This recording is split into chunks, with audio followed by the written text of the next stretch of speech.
हाँ। वन्दितु सौसिद्धे धुवमचलमणोममं गतिं पत्ते गोचामि समयपाहुड विनमो सुध केवली गणिनम् नमः समयसाराय स्वानुभूत्या चकासते चित्स्वभावाय भावाय सर्वभावान्तरचिते। समयसार जी ग्रंथाधिराज विराजमान है। अंतिम भी गाथा कुंदा आचार्य देव की 415 नंबर की। इसमें आचार्य देव कह रहे कि कोई भी कार्य करते तो फल की आशा तो होती है। निचली भूमिका में ये सामान्य, क्योंकि बिना फल के हम करें क्या, क्यों करें।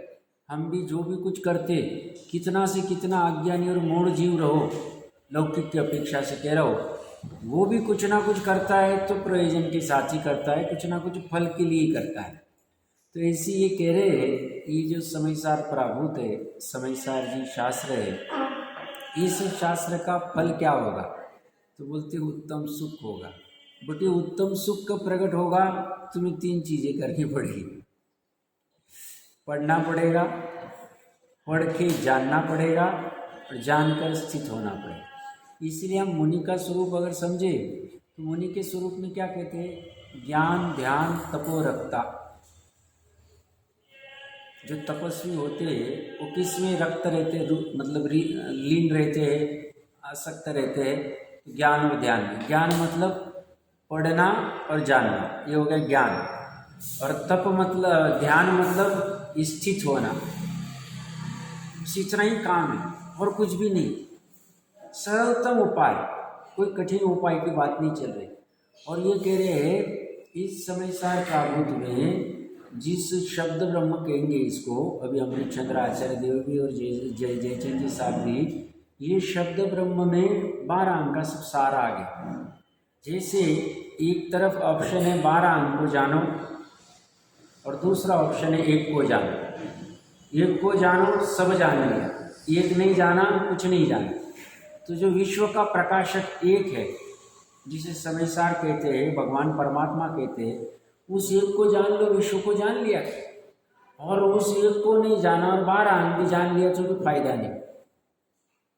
इसीलिए पूर्व में कभी कहा होगा मैंने, अन्य मतियों में ऐसी बात चलती है, जो गणपति होते, गणपति मानते होते, आएंगे गणपति का, तो वो और एक कोई व्यक्ति वहाँ दो रहे थे, तो बोलते हैं सबसे तेज कौन है, हम देखते हैं तो 3 लोग को, पूरे विश्व को जो घूम के प्रदक्षिणा करके सबसे पहले आएगा वो सबसे पहले तेज, ऐसी कोई उनमें कंपटीशन लगती। तो जो नारद या कोई जो भी व्यक्ति होगा दूसरा, वो हाँ कार्तिक, सॉरी, अच्छा हो गया याद करा दिया हमने। क्या है, बहुत सी चीज़ें प्रथमा की भूल जाती। तो कार्तिक उसके भाई को पूरा घूम रहा है शिव विश्व को लिए, और ये क्या कर रहा है, ये सिर्फ माँ को प्रदक्षिणा कर, पार्वती को कर देता है प्रदक्षिणा, हो गया काम। अब यह माँ मतलब कौन, तो अपने विषय में समयसार। वो समयसार की प्रदक्षिणा करना मतलब जानना यार।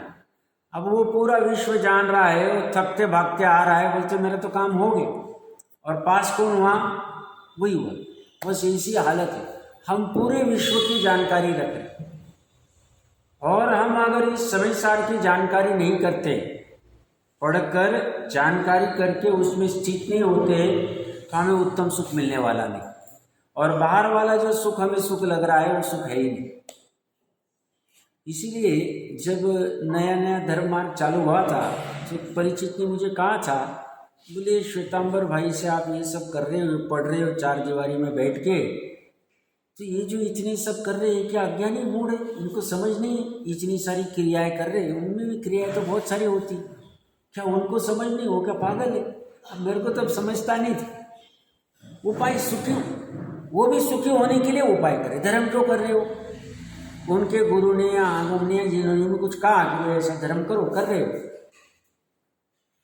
तो धर्म किसके लिए किया जाता है, सुखी होने के लिए। रत्नकंडक जी श्रावकाचार्य के दूसरे श्लोक का कल मैंने चर्चा की थी कि तुम्हें ऐसा उत्तम सुख में धराने वाला धर्म कहूँ। वो क्या है, बोलते वस्तु का स्वभाव ही उत्तम सुख में धर्म धराने वाला है। वस्तु के स्वभाव में धारण करो वस्तु के स्वभाव को। वस्तु का स्वभाव क्या है, शुद्ध है, बुद्ध है, ज्ञायक है, एक है, स्थित है। ऐसे स्वभाव को तुम परिणति में धारण करो, सुखी हो जाओ। इतना कठिन उपाय करने की क्या आवश्यकता। यहाँ पे हमने अमृत चंद्र आचार्य जी की टीका पढ़ी थी 723 नंबर पेज पे। देखिए क्या कह रहे टीका में, समय सारभूत भगवान परमात्मा को, जो कि विश्व का प्रकाशक होने से विश्व समय, भगवान परमात्मा को विश्व समय का अर्थ या क्या करना, प्रकाशित करने वाला।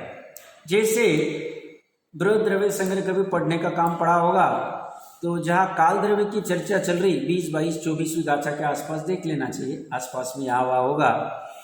वहाँ काल द्रव्य के दो चीज़ों की चर्चा की। एक तो जो 6 द्रव्य में से कालानु को हो या काल द्रव्य को हो, काल द्रव्य जो नीचे से एक आकाश प्रदेश के ऊपर एक रहता है, उस काल द्रव्य का लक्षण क्या है, तो वर्तना। अब वो हमें पकड़ में नहीं आता, बट काल द्रव्य की जो पर्याय समय, या प्रकरण कहाँ से ले रहे हैं हम, समय से ले रहे। तो वो समय ये व्यवहार काल है। ये व्यवहार काल कैसे पता चलता है, उसका लक्षण क्या, तो परिणाम, क्रिया, परत, अपरत, ऐसा स्पष्ट रूप से वहां लिखा हुआ। ये क्या चक्कर है, तो कहते हैं समय हो गया ना, हम कहते ना हम अभी व्यापार का कार्य कर रहे हैं या और कोई दूसरा कार्य कर रहे, कोई भी व्यापार का को माताएं बहनें जैसे रसोई बनाने का कार्य कर रही, तो ये क्रिया करने में हमने यहाँ चालू किया था और यहाँ खत्म की रसोई बनाने की क्रिया या व्यापार करने की क्रिया, तो उतने काल ये समय की बात करें, समय, आवली, घड़ी, ये जो भी उसके पर्याय है। तो ऐसे ही ये समस्त विश्व, उस विश्व में जो कोई परिणाम होते, जो कोई क्रियाएं हो रही, परत रूप में रहो या अपरत रूप में रहो, उन सब को झलकाने वाला, जानने वाला, जानने में समर्थ ऐसा ये भगवान परमात्मा है। इसलिए इसको विश्व समय कह दी। और इसीलिए हमने 5 मिनट पहले क्या चर्चा की, एक को जाना सब जान लिया। जो सबको जानता है उस एक को हमने भली भांति जान लिया, हमने सबको जान लिया। इसीलिए केवल ज्ञान प्राप्त करने के लिए केवल ज्ञान की आवश्यकता नहीं। केवल ज्ञान प्राप्त करने के लिए केवल ज्ञान आदि अनंत गुणों का धारी जो समय सार है, जो विश्व समय कह रहे हैं, जो भगवान परमात्मा है, बस उसे जाने काम हो जाए। केवल ज्ञान के लिए क्या चाहिए, शिवभूति मुनिराज के पास क्या था, केवल ज्ञान नहीं था, 12 अंक का ज्ञान नहीं था, श्रुत केवली 6 नहीं हो, अष्ट प्रवचन मात्रिका का ज्ञान था, भावलिंग में एक का ज्ञान था। उस एक के ज्ञान के बलबूते पे केवल ज्ञान प्रकट कर लिया। प्रकरण कहां से ले रहा हूं, इसलिए ज्यादा ज्ञान की जरूरत नहीं, एक के सच्चे ज्ञान की जरूरत है, यथार्थ ज्ञान की जरूरत है। इसलिए यहां क्या कह रहे, समय सारभूत भगवान परमात्मा को हमें क्या कह रहे, ये समय सारभूत जो भगवान परमात्मा जिसकी चर्चा आ रही है, ये भगवान परमात्मा कौन है, तो प्रत्येक जीव है, अभवी भी और भवी भी। बृहद द्रव्य संग्रह में आया, क्या आया कि अभवी का त्रिकालीय आत्मा भी भगवान परमात्मा है।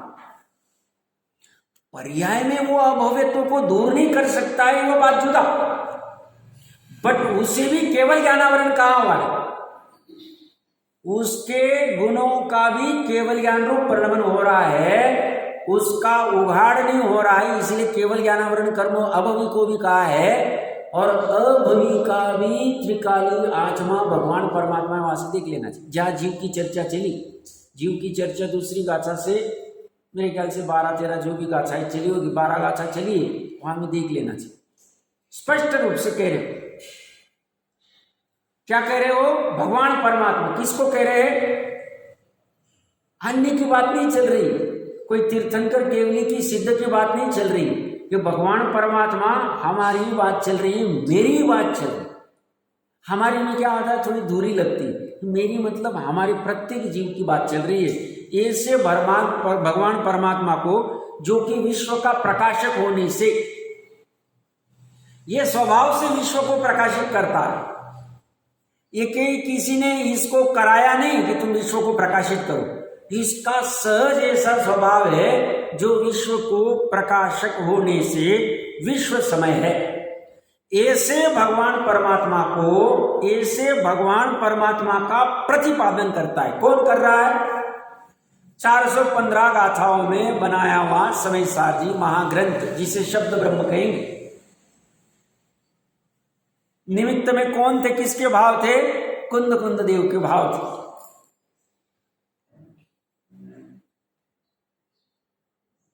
तो वो उसका प्रतिपादन करता है, इसलिए जो स्वयं शब्द ब्रह्म के समान है, ऐसे इस शास्त्र को शब्द ब्रह्म क्यों कहा?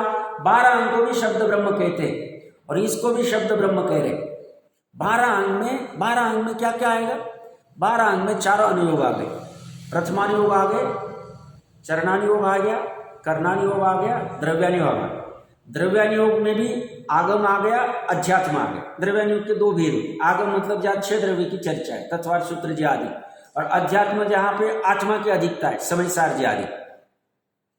कर्णानुयोग में त्रिलोक सारजी, 3 लोक का सार, 3 लोक की चर्चा, गोमठ सारजी, जीवकांड, कर्मकांड जी, और दौला जी, महादौला जी आदि सब आ जाएंगे, जिसमें कर्मकांड, जीवकांड सभी की चर्चा है। मतलब कैसी पर्याय अपेक्षा से, मुख्यतः से पर्यायिक नहीं से होता है।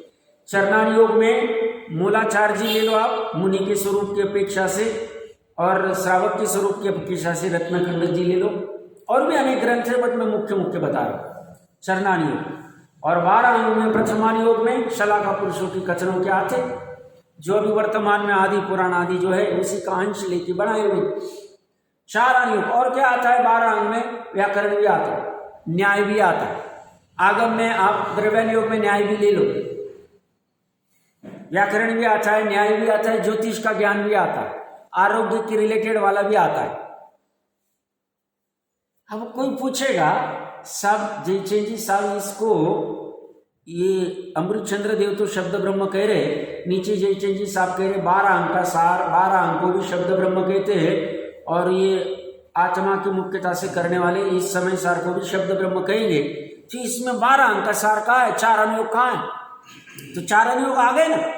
50 से 55 गाथा में मार्गना स्थान गुण स्थान आ गए, उसकी चर्चा आ गई, उसका खंडन किया हमने, बट उसकी चर्चा तो आ गई कि मार्गना स्थान कुछ होते हैं, गुण स्थान कुछ होते हैं, ये सब बाकी के और सब जीव की चर्चा आ गई। 6 द्रव्य की चर्चा आ गई, आगम की 6 द्रव्य के नाम आ गए। कोई कहेगा उसमें कैसे अर्थ, उसका डिटेलिंग कहाँ है? डिटेलिंग तुम उन ग्रंथों में देख लो। हमारे जो पद हमने यूज किए, हमने जब जीव कहा तो उसमें जीव का पूरा स्वरूप आ गया। उस जीव, ये 2 अक्षर का जो शब्द बना है उसमें पूरे जीव का वर्णन आ गया।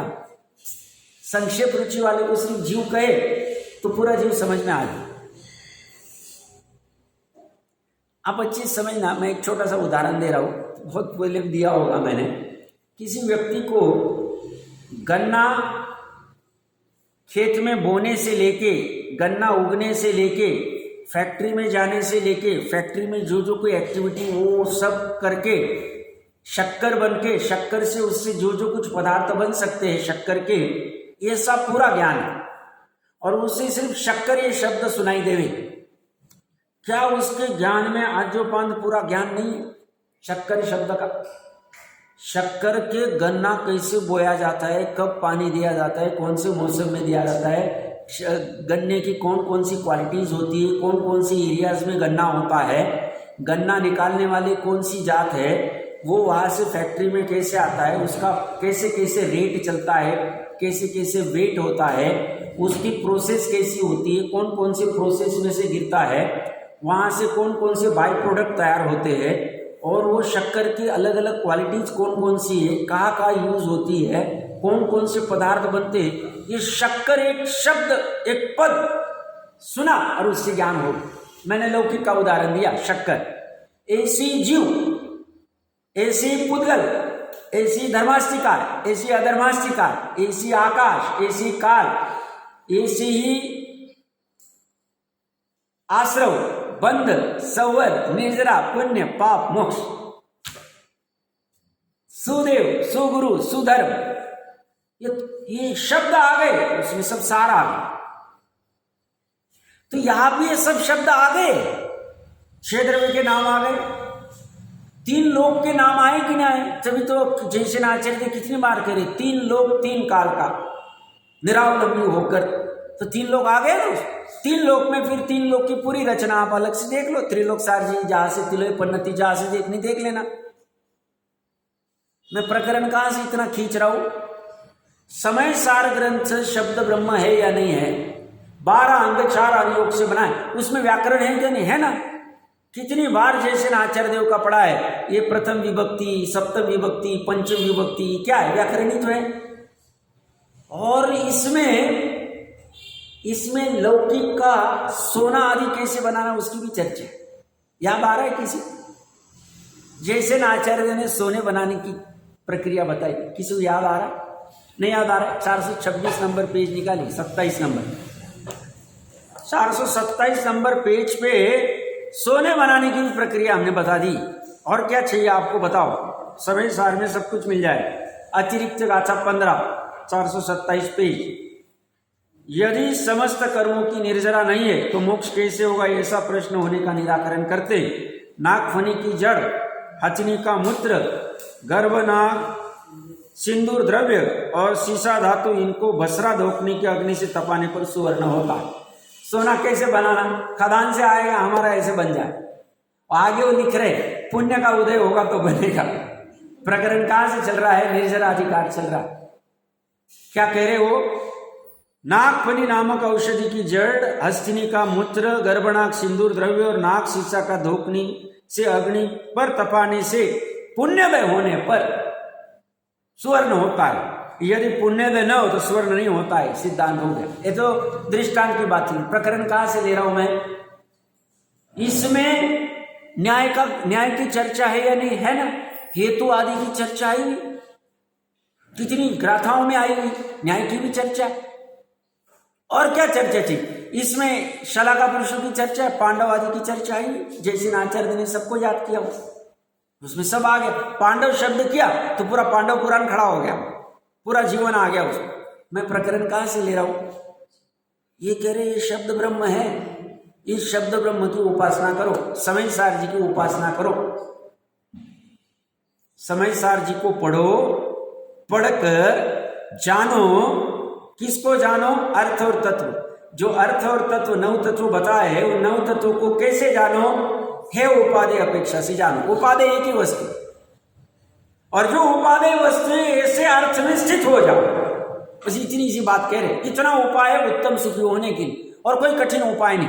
ये उपाय में वो कहते हैं ना, वो सत्तू के लड्डू होते हैं ना, बहुत इजी बनाना है, ऐसी कुछ प्रक्रिया है। वो उस जीव को कठिन लगता है, और जो बनाना कठिन है वो उसे करने की तैयारी है, वो उसे इजी लगता है। बस इसी हालत है। ये सुखी होने के लिए उन्होंने और कोई उपाय नहीं दिया, कोई उपाय नहीं। कोई दान करने की बात नहीं, कोई व्रत करने की बात नहीं, कोई शील पालने की बात नहीं, इसका अर्थ कुशील में रहना ऐसी बात नहीं। जिसे ये समय सार की विषय वस्तु समझ में आएगी, अपने आप उसका जैसा जीवन होना चाहिए उस भूमिका के अनुसार अपने आप हो जाए। अपने आप जीवन में सदाचार आदि, न्याय नीति, ये सब अपने आप आ जाएगा, लाना नहीं पड़ेगा। जिसे अगर सही में समझ में आ रहा, तो हमने उसकी कोई चर्चा नहीं की, हमने कोई अनुष्ठानों को रखा नहीं, हमने कोई दान करो तो उत्तम सुख हो जाएगा, तुम ऐसा विधान करो तो उत्तम सुख हो जाएगा, कोई बात नहीं कर रहे हैं। शब्द ब्रह्म में सिर्फ भगवान परमात्मा की बात कर रहे हैं। भगवान परमात्मा को विश्व समय कह रहे हैं, और उसका प्रतिपादन किया है। उस प्रतिपादन को पढ़कर, फिर जानकर, और फिर उसमें स्थित होकर, स्थित कैसे होगी? तुम उद्यम करके स्थित होना पड़ेगा। तुम्हारी पर्याय को 3 लोक 3 काल से खींचकर, और पर्याय को उस भगवान परमात्मा में लीन करना पड़ेगा। जितनी ताकत होनी चाहिए इतना करना पड़ेगा, इतना तो काम करना पड़ेगा। और वो कठिन क्यों नहीं है? पर्याय अपनी, उसे समझाना है सिर्फ। अपनी पर्याय जो बार बार पर द्रव्य तरफ जा रही है, विश्व में रीझ रही है, उसे समझाना भरे। कौन समझाएगा उसे? ज्ञान समझाए। ज्ञान क्या समझाएगा? आचार्य कह रहे बात सही है, काम तो एक से ही होगा और स्व से ही होगा, पर से नहीं होगा, अनेक से नहीं होगा, पर्याय से नहीं होगा, स्थायी से होगा। यही करना काम है। ऐसा जब ज्ञान समझ जाएगा तो निमित्त रूप में श्रद्धा चारित्र आदि सब समझ जाएंगे, और वो समझ गए, बाकी काम इजी, बहुत बढ़िया काम, इजी काम। शब्द ब्रह्म को जानने की ताकत किसकी? श्रद्धा की है, चारित्र की है, अस्तित्व वस्तुत्व की, द्रव्यत्व की है, किसी की ताकत नहीं। शब्द ब्रह्म को जानने की ताकत मात्र ज्ञान, इसलिए ज्ञान मात्र का भी लॉन्चिंग करेंगे। ऐसे तो पहले से ज्ञान ज्योति को नमस्कार करती आए, अमृत चंद्र देव को पहले से क्लैरिटी थी, उन्होंने नमस्कार किसी को नहीं किया, ज्ञान ज्योति को ही नमस्कार, श्रद्धा को भी नमस्कार नहीं, चारित्र को भी नहीं किया, उड़ा दिया। हम जब प्रकरण आएगा तब कहेंगे चारित्र के सिवा मोक्ष नहीं, वो अलग बात है, वो अलग करेंगे। अभी प्रकरण अलग, अभी तो पहले पढ़ा ही नहीं, पहले जाना ही नहीं, तो जो चारित्र में स्थित होना है वो तो बात की बात है, पहले तो ये प्रोसेस करेंगे, इसलिए हमने इसी को खड़ा किया। तो यहाँ ये क्या कह रहे हैं? इसलिए जो स्वयं शब्द ब्रह्म के समान है, अब ये भी मजबूरी में लिखा है शब्द ब्रह्म ही, समान क्या है? शब्द ब्रह्म ही। क्यों? मैंने घटित करा दिया, पांडव से प्रथमानि में घटित करा दिया, पांडव आदि, आदि में आप सब ले लो, राम आदि जो भी कुछ लेना है। मैंने चरणान योग में मुनि और श्रावक कोपिन आदि की तो चर्चा यहाँ आके नहीं गई। अभी मुनि के तो कितना आड़े हाथ ले लिया हमने, मुनि का स्वरूप क्या होता है पूरा सर्वशुद्ध ज्ञान अधिकार में, तो चरणान योग आ गया, कर्णान योग में गुणस्थान मार्गना स्थान आ गई, 3 लोक 3 काल आ गया, द्रव्यान योग में 6 द्रव्य आ गए, उनके नाम रस गंध वर्ण उनकी सभी आ गई, और अध्यात्म तो ही शास्त्र, और क्या चाहिए? व्याकरण आ गया, स्वर्ण बनाना आ गया, आदि आदि सभी आ गए। आरोग्य के लिए उदाहरण भी आ गए दृष्टांत वाले। तो यहां पे ये कह रहे हैं ये शब्द ब्रह्म के समान नहीं, शब्द ब्रह्म ही है। ऐसे शास्त्र को जो आत्मा जो करेगा वो होगा उसका, अब जो नहीं करेगा उसका नहीं हो, ये उसमें नीत है। जो आत्मा भली भांति पढ़कर, भली भांति मतलब अच्छे से पढ़कर, अच्छे से मतलब भाव ग्रहण होए उस अपेक्षा से, जिस ये बहुत सी लोगों का प्रॉब्लम है, ये कोई भी काम करते हैं ना दूसरों को दिखाने के लिए करते, कपड़े भी पहनते दूसरों को दिखाने के लिए, आभूषण भी पहनते दूसरों को दिखाने के लिए, जे धर्म भी करते, पूजा आदि भी करते दूसरों को दिखाने के लिए, घर का काम भी करते दूसरों को ये बड़ा बड़ा विडंबना का पात्रता है।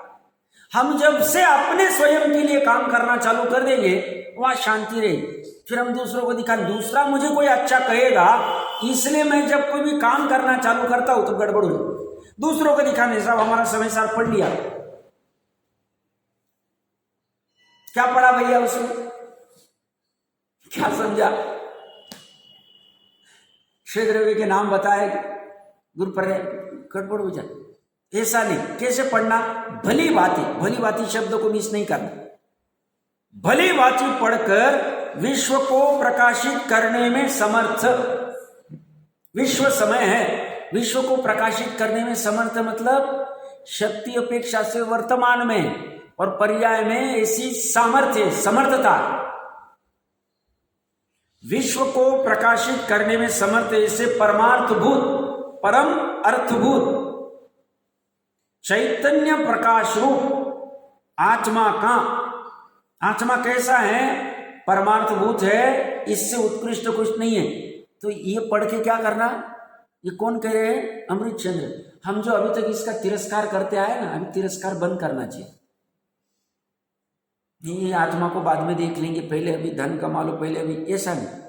बाकी के सब काम को हम पीछे रख सकते, जब भी हमारे भाव होंगे इसको हम ऊर्ध्व करेंगे। ये परमार्थभूत, इसका तिरस्कार नहीं करना चाहिए। इसका तिरस्कार कर रहे हैं, इसी वजह से हम संसार में घूम रहे हैं। इसका तिरस्कार करने से हमारे जो दर्शन मौन कर्म का आश्रव का कारण अवर्णवाद हो रहा है कि नहीं हो रहा है? हो रहा है। क्यों? क्योंकि सर्वज्ञ भगवान, अवर्णवाद क्या है? सर्वज्ञ की जो जिनवानी है, आगम, जो गुरु है और जो धर्म है और जो देव को तो अभी गौण कर दो, पुण्य आदि की अपेक्षा सिखा है। तो ये चार का अवर्णवाद कहा है साहब? हमने कहा आत्मा का अवर्णवाद कहा लिखा है भैया? सर्वज्ञ ने कहा तीन लोक में सारभूत तुम्हें तुम्हारा आत्मा ही है, परमार्थभूत वही है। हम इसको मान नहीं रहे तो हम सर्वज्ञ को मान ही नहीं रहे, भले हम जैनी हो। आप अच्छे समझना, हम अवर्णवाद कहां से हो रहा है? अवर्णवाद हो ही रहा है ना हमारा। जब हम आत्मा आत्मा करते 4 बार और हम कहते क्या रात दिन आत्मा आत्मा लगा के रखा है, मतलब हम उसका तिरस्कार कर रहे, मतलब हम सर्वज्ञ का तिरस्कार कर रहे, सर्वज्ञ की वाणी का तिरस्कार कर रहे। क्योंकि सर्वज्ञ की वाणी क्या कह रही है? अलम अलम, बस सो जाओ। अभी परमार्थभूत क्या वस्तु है? सबसे ऊंची वस्तु कौन है विश्व में? अब उसको हम नहीं मान रहे, हम अवर्णवाद कर रहे। अवर्णवाद का फल क्या? दर्शन मोह कर्म का आश्रय। कब चल रहा है? जब जब हम उसका तिरस्कार कर रहे तब चल। हमें पता ही नहीं चलता है। हम धर्म के नाम पे क्या कहते हैं साहब? हम तो इतने धर्मी जीव है। अरे तुमने उस आत्मा की जानकारी करने के लिए, उसकी श्रद्धा करने के लिए, उसकी प्रतीति करने के लिए, उसके अनुभव करने के लिए क्या किया? धर्म के नाम पे क्या किया तुम? अगर नहीं किया मतलब तुम्हारा तिरस्कार चल रहा है, तुम्हें वस्तु अच्छी नहीं लगती, तभी तो तुम उसको साइडलाइन कर रहे हो। जाने दो, अभी उसकी बात नहीं कर, जाने दो, अभी मेरे को ये भक्ति करने दे, ये पूजन करने दे, ये करने दे, ये करने दे, ये करने दे। वो किसका चल रहा है? सेवा चाकरी किसकी चल रही है? परद्रव्य। और परमार्थभूत वस्तु कौन है? आत्मा। उसका तिरस्कार किया मतलब अवर्णवाद किया। अच्छे समझना, मैं बहुत गंभीरता से बात कर रहा हूँ, या बैठ के कर रहा हूँ, मतलब ऐसे ही नहीं कर रहा हूँ। इससे भी दर्शन मोहनीय कर्म का आश्रय होता है। इसीलिए तो वो परमात्मा छू ये वह नक्की कर, पहली चोट में नक्की कर, तू ऐसी श्रद्धा कर, ठीक है? प्रतीति बाद में होगी, होने दे। बट हाँ, ये कह रहे ये सही बात है, मुझे जानकारी नहीं हो रही, प्रतीति नहीं हो रही, अनुभव नहीं हो रहा, हो जाए, ये सब पहली चोट में नक्की करना चाहिए। सबसे पहले वो परमार्थभूत। तो ये जब परमार्थभूत मतलब ये परम अर्थ वाला यही वस्तु में इतना मात्र वो आत्मा, ऐसा जब निर्णय होता है, तो जब शरीर को परमार्थ माना जा रहा था, धन आदि को, पूरा गौण हो जाता। अभी किया जाएगा बट अपराध बुद्धि से किया जाएगा। शरीर के लिए भी चाकरी की जाएगी, अभी धन के लिए भी, सब परद्रव्य के लिए की जाएगी परमार्थभूत वस्तु, बट फिर भी एक ही मानी जाएगी। और इनमें अपराधी कब तक करते रहेंगे, कब तक करते रहेंगे, इसी धारा चलती रहेगी। साथ में वो धारा चली, वो धारा सहज आए उत्पन्न हो। तो ये क्या कह रहे हैं? जो विश्व को प्रकाशित करने में समर्थ ऐसे परमार्थभूत चैतन्य प्रकाश रूप, इसका प्रकाश कैसा है? चैतन्य वाला, जड़ वाला नहीं। जड़ में प्रकाश ही नहीं, चैतन्य में ज्ञान चेतना और दर्शन चेतना में सब प्रकाशित होता है। ऐसे चैतन्य प्रकाश रूप आत्मा का निश्चय करता हुआ, ये किस लिए पढ़ा? इसलिए कि सही में ऐसे चैतन्य प्रकाश रूप परमार्थभूत आत्मा है या नहीं है, इसका निश्चय किया। इसे निश्चय करना, निर्णय करना एक ही चीज। ये निर्णय क्यों कर रहा है? क्योंकि मुझे उसमें समर्पित होना है। जैसे हम लोक व्यवहार में अपनी लड़की के लिए लड़का देखते हैं या लड़की के लिए लड़की देखते हैं, कोई भी दोनों अपेक्षा से ले लेते, तो कितना ध्यान रखते हैं, निर्णय क्या करते हैं, कैसे है, कितने पैसे वाले हैं, घर है क्या, ये है क्या, वो है क्या, वो है क्या, जो भी 50 चीजें देखती है, हाइट बॉडी जो भी कुछ देखना है सब देखते हैं। क्यों करते हैं इतना निर्णय? क्योंकि उसके लिए अभी जीवन भर समर्पित होना है। पुरुष को स्त्री के प्रति, स्त्री को पुरुष के प्रति, व्हाटएवर जो व्यवस्था चलती कर्म भूमि की उस अनुसार। इतना हो कि भी वो इतना निर्णय करके भी सक्सेसफुल होगा जरूरी नहीं। बट यहां कह रहे हैं, यहां इसे भली भांति पढ़कर भले भांति निश्चय करना पड़ेगा। क्योंकि निश्चय नहीं होगा तो ये श्रद्धा समर्पण करने जाएगी। श्रद्धा की पर्याय कहेंगे मैं नहीं जाऊं, करूंगी ही नहीं, काम ही नहीं करूं। क्यों नहीं करूंगी? निर्णय बराबर नहीं। मैं कहा पता चला गड़बड़ हो गई तो वहां पे इसलिए श्रद्धा को सम्यक करने के लिए जिनवानी भी निमित्त भूति है, उपादान करता नहीं। श्रद्धा को ले जाने के लिए मात्र निमित्त भूति। तो यह कह रहे हैं उस आत्मा का निश्चय करता हुआ इस शास्त्र को अर्थ से और तत्व से जानकर, इस शास्त्र में जो कोई प्ररूपित किया गया है, निरूपण किया गया है, उसे अर्थ से, वस्तु से, मतलब वस्तु से ये क्यों कह रहे हैं, ताकि वो प्रमाण की वस्तु पूरी पकड़ में आनी चाहिए। नहीं तो एकांत क्या करते, सिर्फ पर्याय ग्रहण कर लेते या तो सिर्फ त्रिकाली ग्रहण कर लेते। त्रिकाली भी यथार्थ ग्रहण नहीं करते। क्यों? अद्वैत वाले क्या करते हैं, सिर्फ एक को ग्रहण करते, और शनिकवादी वाले क्या करते हैं, सिर्फ क्षणिकता को ग्रहण कर। बोले ऐसा नहीं, पूरा अर्थ, पूरी वस्तु ग्रहण कर लो, उसका तत्व समझ लो, और फिर उस वस्तु में जो तत्व उपादेय रूप है उसमें लीन हो जाओ। सो गई बात, हो गया, धर्म हो गया, धर्म हो गया। हाँ, हो कठिन कुछ भी नहीं है, धर्म कठिन कुछ भी नहीं है, सही वायने में नहीं। क्यों? स्वाधीनता वाला।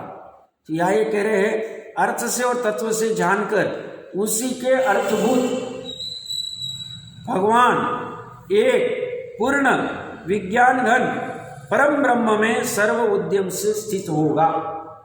जानकर क्या करना साहब, रुकना नहीं। तो उसी के अर्थभूत भगवान एक, दो बार भगवान कहिए एक ही टीका में, पूर्ण विज्ञान घन परम ब्रह्म में सर्व उद्यम से स्थित होगा। क्या करेगा? स्थित होगा। कैसे होगा? उद्यम से, अपने आप नहीं हो जाएगा। इसने अनंतर पूर्वक क्षणवर्ती पर्याय में पूरी भावना भाई है ना, चाहिए भावना। क्या भावना? इसी में स्थित होना, इसी में स्थित होना। और उसका फल क्या? वो पर्याय खड़ी हो गई जो उसमें स्थित हो गई। किसमें स्थित हो गई? तो परम ब्रह्म में। और ये सर्व उद्यम का अर्थ क्या करेंगे? सिर्फ पुरुषार्थ नहीं करना है, बाकी के सब पुरुषार्थ को गौण करके, छोड़ करके उतने काल तक वहीं पे लीन हो। जब जब शुद्ध उपयोग होता है, बाकी के सब पुरुषार्थ उपयोग में छूट जाते। ऐसा नहीं ध्यान में बैठे और यहाँ अरे दूध वाला आया क्या, अरे वो गैस चूल्हे के ऊपर क्या होगा, अरे किसने बेल बजाई, अरे 2 मिनट जाके आता हो। ऐसा काम ही नहीं हो, काम नहीं हो। वो अपने आप डूब रहा है। क्यों? क्योंकि उसका उपयोग एक में स्थिर नहीं हुआ है।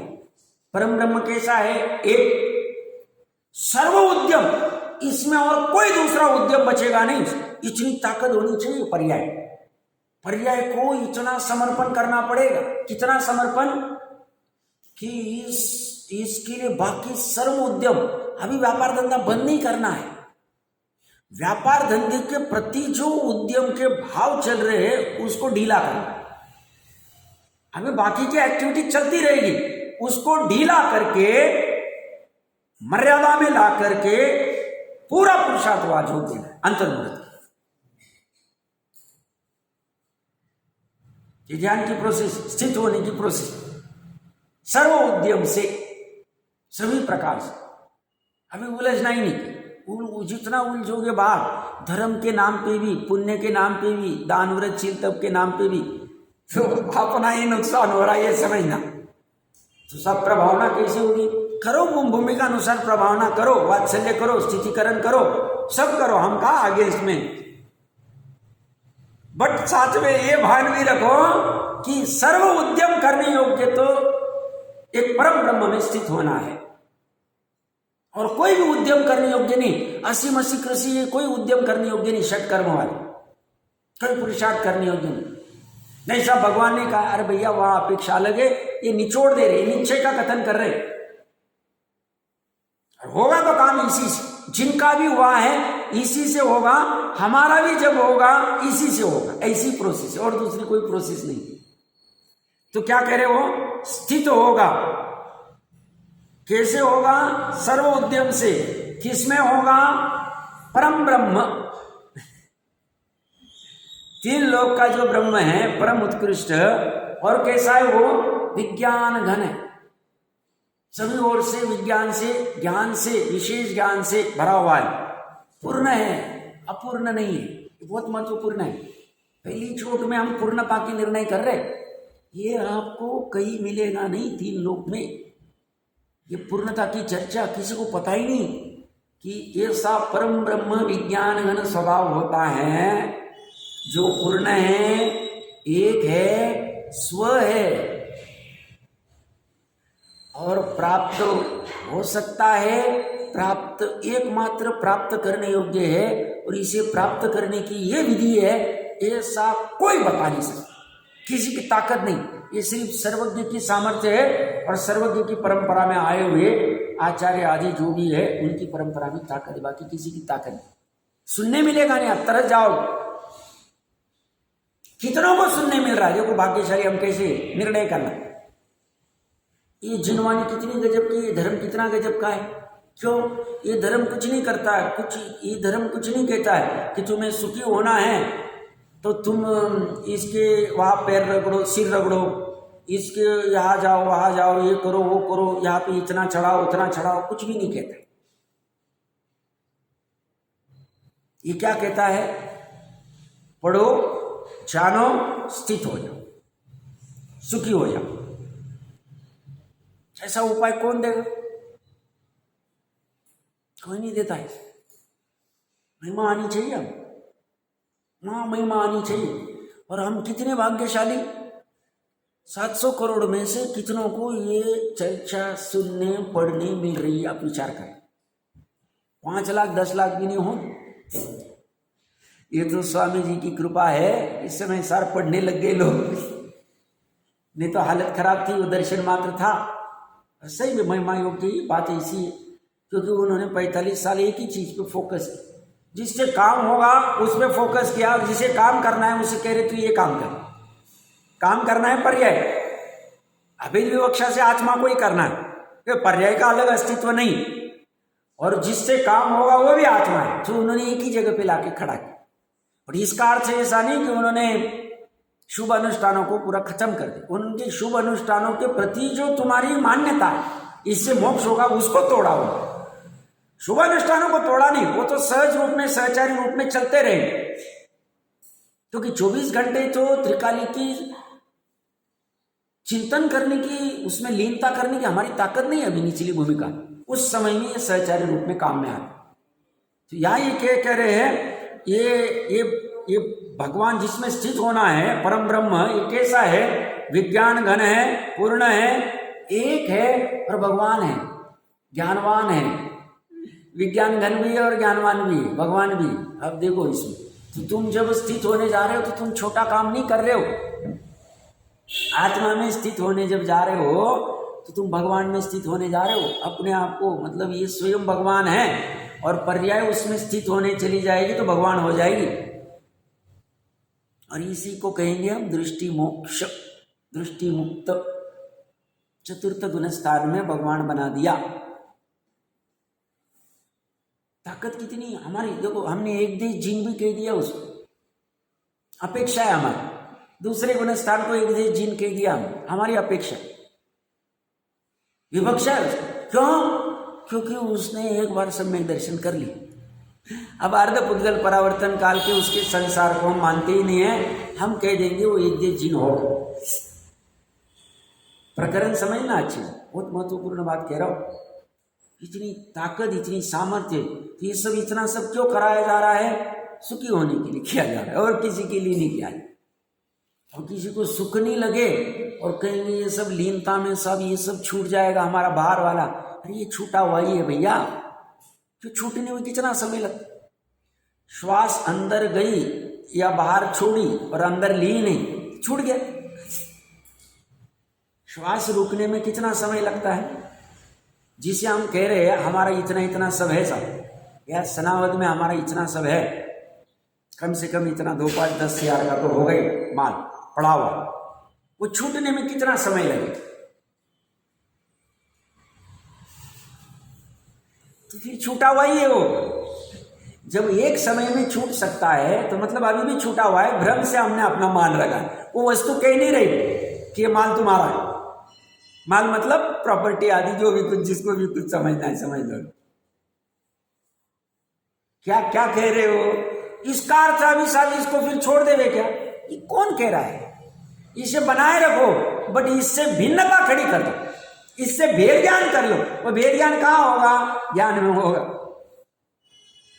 वो ज्ञान में भेद ज्ञान होके, और फिर जिस भगवान में, जिस ज्ञानवान में, जिस विज्ञान घन में स्थित होना है, निर्णय करो, उसमें स्थित हो जाओ। वह आत्मा साक्षात तत्क्षण, उसी समय। और साक्षात मतलब झूठा वाला नहीं, यथार्थवाद। साक्षात में, साक्षात हमको दर्शन हो गए, हम कहते हैं साक्षात हमें उनके दर्शन हो गए। ये साक्षात मतलब वही होगा, ऐसा नहीं है। साक्षात प्रकट, तत्क्षण प्रकट होने वाले एक चैतन्य रस से परिपूर्ण स्वभाव में। स्वभाव कैसा है? त्रिकाली। एक है चैतन्य रस से परिपूर्ण है, चैतन्य रस की अपूर्णता नहीं है। या पेट्रोल डीजल खत्म हो गया तो रशिया से लाना नहीं पड़ेगा, या पे चैतन्य रस खत्म हो गया तो किसी दूसरे से लेना नहीं पड़ेगा। कभी भी एक भी जीव को लेना नहीं पड़े, अब अभी को भी लेना नहीं पड़ता है चैतन्य रस कई बार से। चैतन्य रस अंदर में और अंदर से आता है। ये जो अभी ये जो लाल कलर का वर्ण है, ये पुद्गल में लाल वर्ण उसके स्वयं से ही बाहर से आए।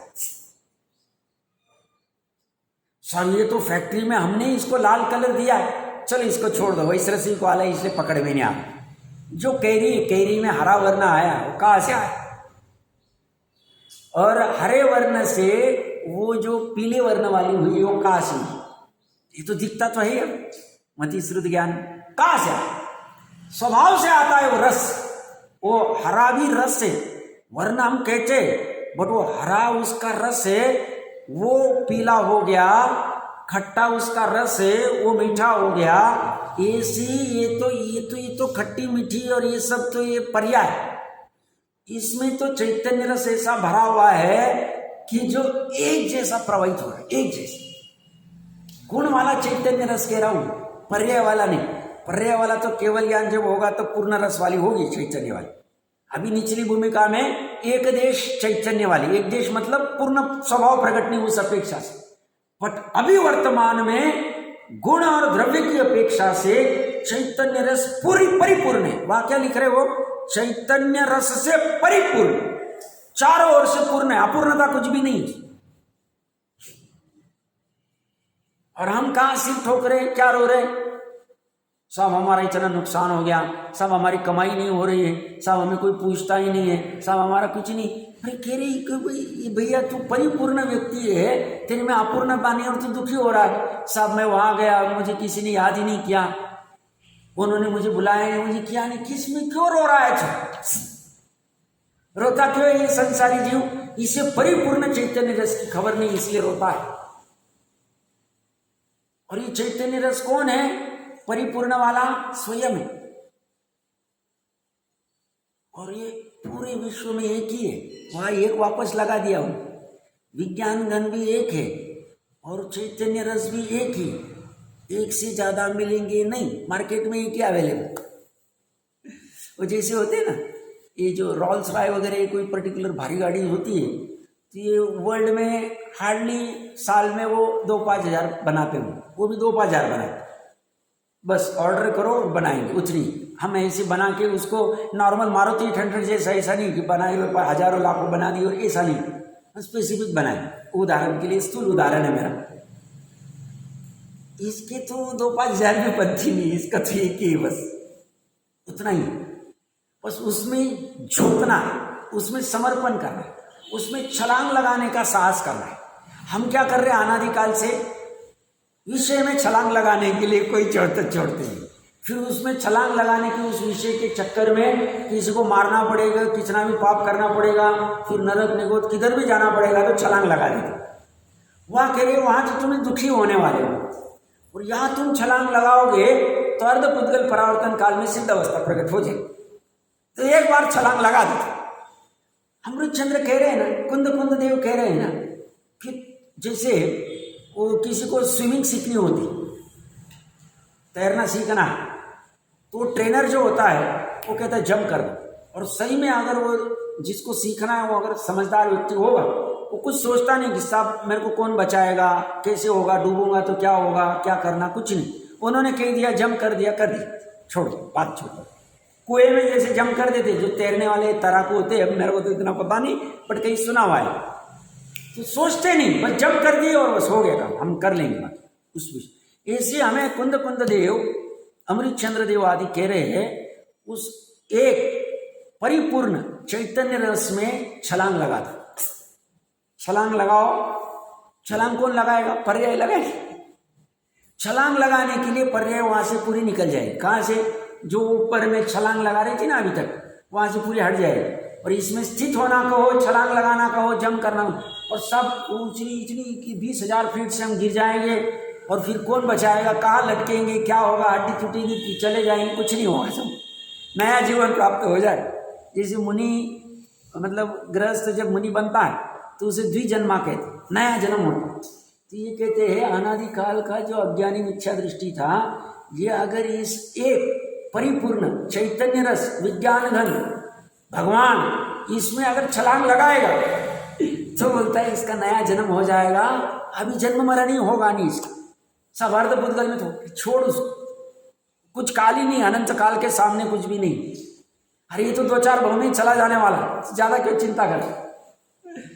तो ये करनी होगी, इसमें छलांग लगाने की कब करनी चाहिए, कैसे लगाएंगे साहब, वही प्रोसेस, पढ़कर जानकर बस लगा देना। अभी निर्णय हो गया तो चला जाता हो जाती छलांग, फिर सोचना नहीं पड़ता है।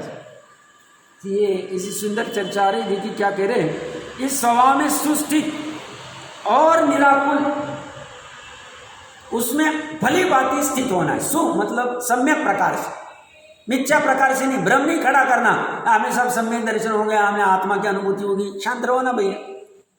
तुम स्थित हो गए तो तुम्हारा भोगो ना, बोलने से तुमका भोगना बढ़ने वाला है क्या। सुस्थित, अच्छी तरह से स्थित होकर, और निराकुल, आकुलता बिना का होने से जो सौख्य परमानंद शब्द से वाच्य उत्तम है और अनाकुलता लक्षण युक्त है, ये सा सौख्य स्वरूप स्वयं ही हो जाएगा। ऐसा सुख स्वरूप स्वयं हो जाएगा, अभेद अपेक्षा से आत्मा हो जाएगा। कहाँ है, और वेद अपेक्षा से पर्याय कहने में आएगा, क्योंकि द्रव्य और गुण में तो ये सुख तो चल ही रहा था, नित्य निरोध में भी द्रव्य और गुण में सुख रूपी दुख है ही नहीं, दुख ही नहीं, सही में है, सही स्वरूप ऐसा। अभी वर्तमान में हमें दुख है, रोग का दुख होगा, धन के अभाव का दुख होगा, प्रतिकूलता का दुख होगा, बहुत सारे संकट होंगे, निगेटिविटी होगी, कुछ ना कुछ होगा। ये कह रहे हैं तुम उस दुख को कौन करो और इस चैतन्य रस को ऊर्ध्व करो, स्थित हो गया तुम्हारा दुख दूर हो। तो ये अनाकुलता लक्षण वाला उत्तम सुख प्रकट करने का इतना सरल, बिना पैसे का ये काम है, बिना कोई मेहनत, तो 24 घंटे कभी भी कर सकते हैं। इसका तिरस्कार नहीं करना चाहिए, आज तक नहीं किया, कोई चिंता नहीं। अभी अगर लग रहा है कि यार ये तो गलत नहीं कह सकते, कुंद देव है, हम इतनी महिमा गाते हैं, अमृत चंद्र देव ये बार बार यही कह रहे, ये उपाय हम अभी करेंगे, वर्तमान में भी करेंगे, और भविष्य काल जो वर्तमान काल रूप आएगा उसमें भी यही करें, और बाकी क्या हम मजबूरी में करेंगे। ऐसा नहीं, गृहस्थी तो गृहस्थी भी करेंगे, निभाएंगे, बट साथ में मेन फोकस हमारा ये होगा कि कैसे हम इसमें सुस्थित हो जाए। सुस्थित होने के लिए कैसे इसकी जानकारी करें, जानकारी करने के लिए कैसे ये जिनवानी से पढ़े, मतलब समय सार जी ग्रंथ से मुख्यता से, ये सब पूरी चर्चा है। भावार्थ में वो क्या कह रहे